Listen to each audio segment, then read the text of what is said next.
Hi friends, welcome to Sri and Shweta's YouTube channel. ఈరోజు అయితే Snapdeal నుంచి నేను ఫస్ట్ టైం ఒక శారీ అయితే ఆర్డర్ చేశాను. అది కూడా డార్క్ పింక్, ఇలా light gold border and black కాంబినేషన్లో వైట్ అండ్ పింక్ ఫ్లవర్స్ అనమాట శారీ మొత్తం. నాకైతే చూడంగానే చాలా బాగా నచ్చింది. అండ్ బ్లౌజ్ కూడా మొత్తం డిఫరెంట్గా డాట్స్ లాగా అయితే ఇచ్చారు.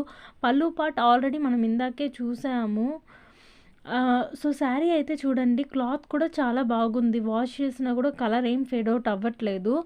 సో ఈ ప్రోడక్ట్ లింక్ అండ్ ఈ ప్రోడక్ట్ ప్రైస్ అయితే నేను కింద డిస్క్రిప్షన్లో ఖచ్చితంగా మెన్షన్ చేస్తాను. మీకు ఎవరికైనా ఈ శారీ పర్చేస్ చేయాలి అనుకుంటే డెఫినెట్గా వితౌట్ ఎనీ డౌట్ ఈ శారీని అయితే పర్చేస్ చేయొచ్చు మీరు. సో ఇదైతే నాకు బెస్ట్ కాంబినేషన్ అనిపించింది చూడంగానే. ఇది వచ్చేసి బ్లౌజ్ అనమాట. నేను బ్లౌజ్ కూడా స్టిచ్ చేయించేసాను. సో బ్లౌజ్ వచ్చేసి ఇలాగ హ్యాండ్స్కి వచ్చి హాఫ్ పింక్, మొత్తం ఇంకా బ్లాక్తో అయితే వస్తుంది. Thanks for watching. మరిన్ని వీడియోస్ కోసం సబ్స్క్రైబ్ చేయండి.